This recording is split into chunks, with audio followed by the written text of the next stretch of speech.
press the bell icon on the YouTube app and never miss another update.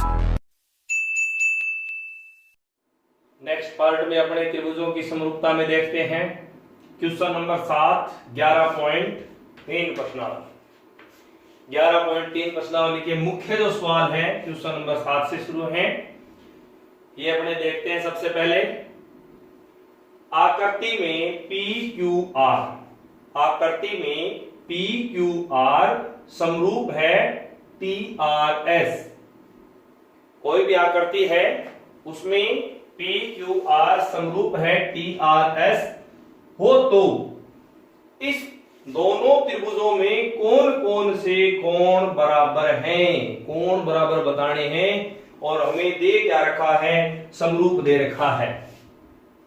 हमें दो त्रिभुज समरूप दे रखे हैं PQRS और समरूप है सिमिलर त्रिभुज TRS। तो हमें कोण बराबर बताने हैं, कौन कौन से कोण है वो बराबर हैं ये बताने हैं।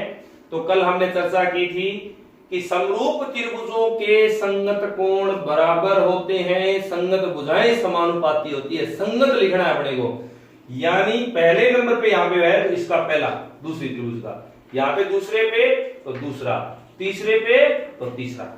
बस तो ये अपना हल है। ये हल हो गया, बिल्कुल सरल है कि कोण P बराबर कोण T, कोण Q बराबर कोण यहां पे आ जाएगा R, और कोण R बराबर हो जाएगा कोण S। ये हो गया अपना पहला सवाल कंप्लीट। आज अपने 4 सवाल एक साथ हल कर रहे हैं। दूसरा, इसी क्रम में आगे बढ़ते हैं तो दी गई आकृति में स्थित उन दो त्रिभुजों का चयन करना है। दो त्रिभुजों को हमें चुनना है इस दिए गए डायग्राम में से जो परस्पर समान हो, समरूप हो, जो परस्पर समरूप हो। समरूप का मतलब अभी हमने बताया था एक रूप वाली हो। यदि उसमें कोण CBE बराबर है कोण CAD के, CBE तो यहां पे डायग्राम में देखेंगे CB और E, ये त्रिभुज बन गया CBE, एक त्रिभुज बन गया। CAD तो एक गौर करने वाली बात है, हमें वो दो त्रिभुज ऐसे चुनने जो आपस में समरूप हो। और समरूपता के 3 नियम होते थे अपने। पहला है कोण कोण नियम, यदि दो कोण बराबर हो तो वो समरूप हो जाते हैं, ये नियम था अपना। एक ट्रिपल नियम, तीनों भुजाएं समान अनुपात में हो या दो भुजाएं समान अनुपात में हो, एक कोण बराबर हो। ये हमारा 3 नियम थे समरूपता के। इसमें से ये एक देखो कोण बराबर आ रहा है तो ध्यान से डायग्राम में देखें CBEC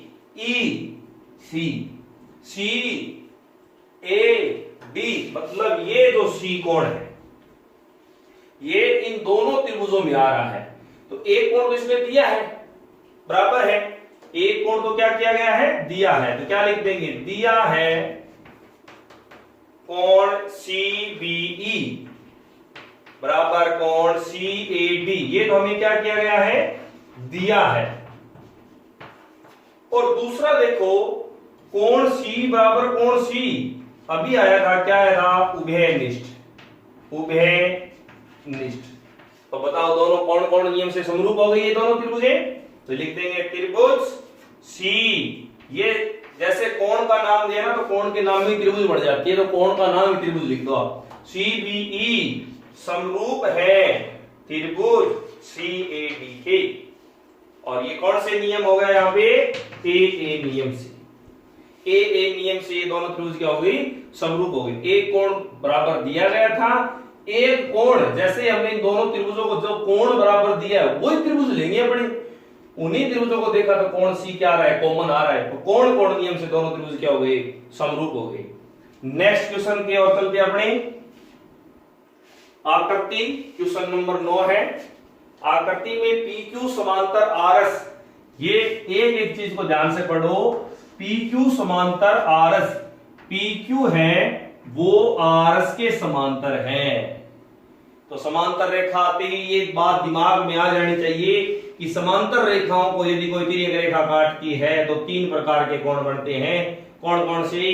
पहला एकांतर कोण, दूसरा संगत कोण, तीसरा अंतःखंड कोण। तो यहाँ पे समरूपता में तो कोणों का महत्व तो है ही। हम जानते ही हैं कि जैसे पीछे वाले सवाल में कोण दो कोण बराबर होते समरूप हो गया, तो यहाँ पे भी अपने को समरूप सिद्ध करना है दो त्रिभुजों को, तो कोणों की आवश्यकता पड़ेगी। तो सीधी सी सिंपल सी बात हो गई कि दो समरूप समांतर रेखाएं दी गई है, समांतर रेखाएं दी गई अपने को क्वेश्चन में, तो दोनों कोण कौन से कोण बन जाएंगे? एकांतर कोण। तो यहाँ पे नाम दे देते हैं अपने कोण 1, यहाँ पे 2, यहाँ पे कोण 3, यहाँ पे कोण 4। तो सीधा सा है जो हल करना अपने को, बिल्कुल सिंपल हो गया ये। त्रिभुज पी ओ क्यू में व त्रिभुज एस ओ आर में कोण 1 बराबर कोण 2, कोण 3 बराबर कोण 4। कौन से कोण अभी बताया था? दो समांतर रेखाएं दे रखी हैं, इसलिए कौन से कोण बनेंगे? एकांतर कोण बनेंगे। दो कोण बराबर होने के बाद तीसरा कोण बराबर करने की आवश्यकता नहीं है। और अभी आपको बताया था कि कोण कोण नियम से त्रिभुज क्या हो जाएगी? समरूप हो जाएगी।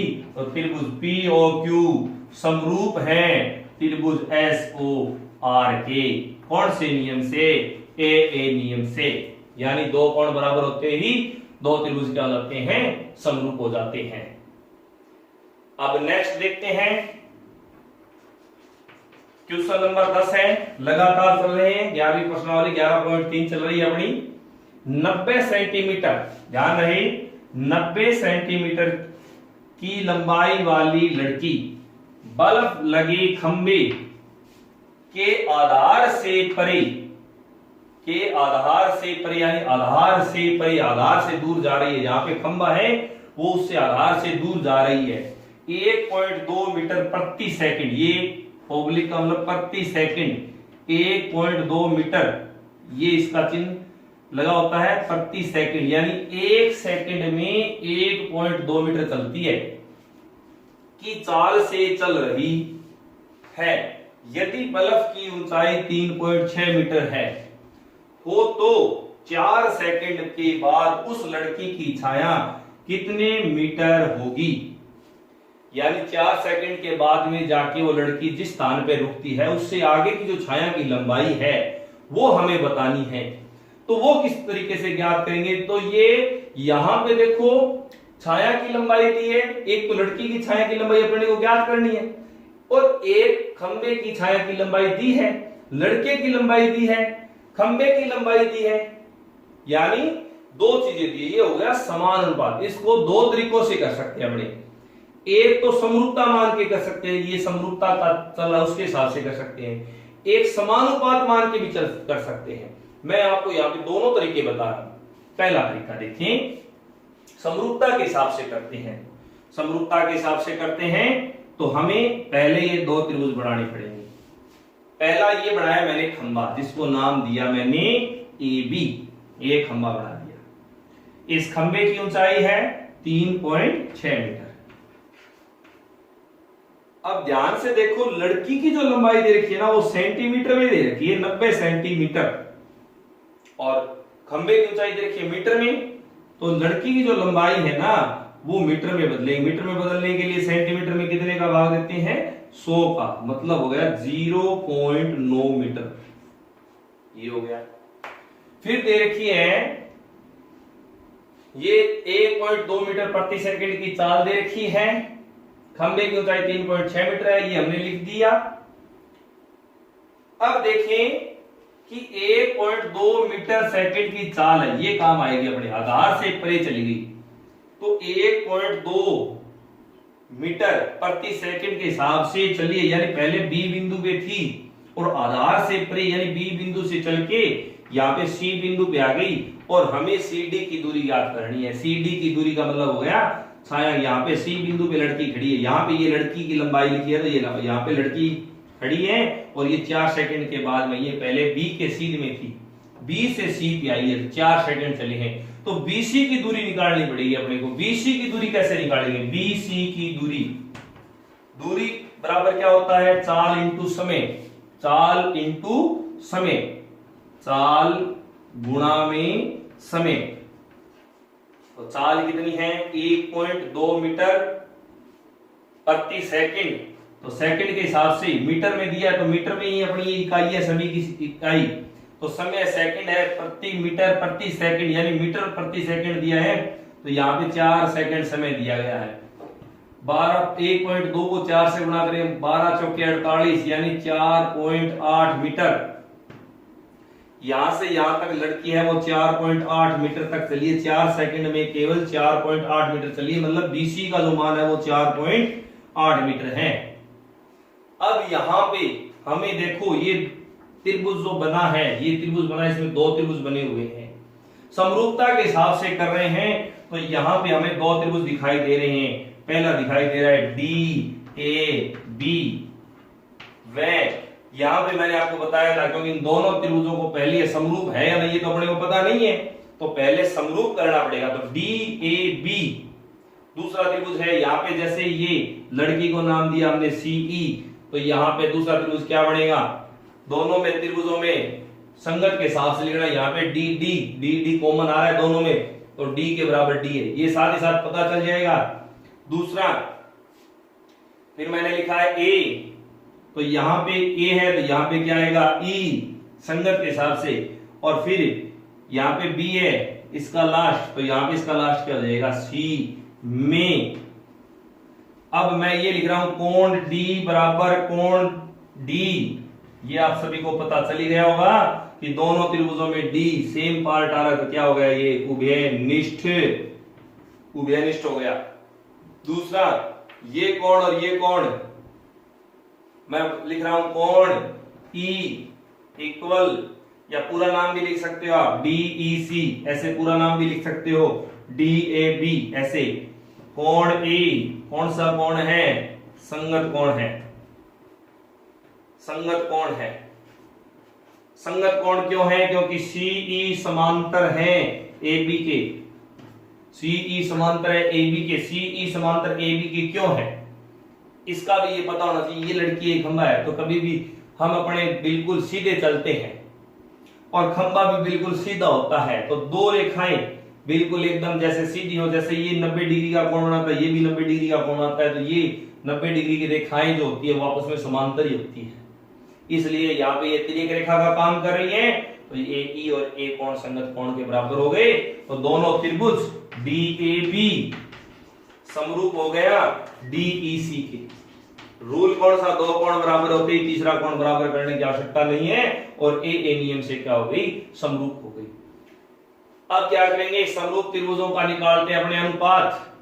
अनुपात में लिखते तो कैसे लिखेंगे, जैसे जो भुजाएं अपने को दी है वो लिखेंगे AB, और दूसरा अपने को AB के अलावा इसमें दिए BC और CD ज्ञात करना, मतलब DAB का कौन सी भुजा लेनी पड़ेगी अपने को, BD, क्योंकि जो ज्ञात करनी है और जो जिसका मान दिया वही लिखनी है अपने को। अपने समरूप कर ही रखा है दोनों त्रिभुजों को, कौन से नियम से, AA नियम से। अब AB की संगत कौन सी है, AB, तो AB की संगत कौन सी है, EC, तो यहां पे लिखेंगे EC। BD की संगत कौन सी हो जाएगी, CD लिखेंगे यहाँ पे। CD लिखने के बाद में AB का जो मान है वैल्यू रख देंगे इनमें 3.6। EC की वैल्यू देखो कितनी है, लड़की की लंबाई यानी 0.9।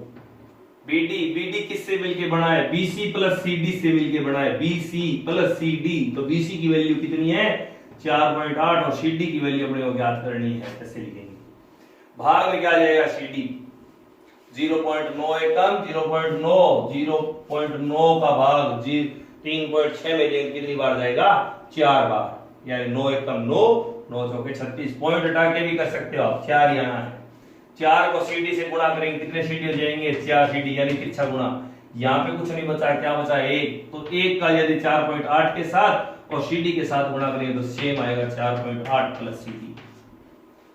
1 CD इधर जाएगा तो 4 CD माइनस 3 CD बराबर 4.8। 1 CD माइनस हो जाए, 4 CD माइनस CD, कितने CD रह जाएंगे, 3 CD बराबर कितने हो जाएंगे, 4.8। CD बराबर 4.8 में 3 का भाग देंगे, 3 का भाग देंगे तो आ जाएगा 1.6 मीटर, 1.6 मीटर आ जाएगा। ये हो गई लड़की की छाया की लंबाई, यानी जब लड़की 4 सेकंड के बाद में सी बिंदु पे आएगी तो उसकी लंबाई कितनी रह जाएगी, छाया की लंबाई 1.6 मीटर रह जाएगी। ये अपना आंसर हो गया। तो यहां पे लिख देंगे लड़की की छाया की लंबाई, छाया की लंबाई बराबर 1.6 मीटर, और यहां पे लास्ट में लिख देंगे अपने आंसर।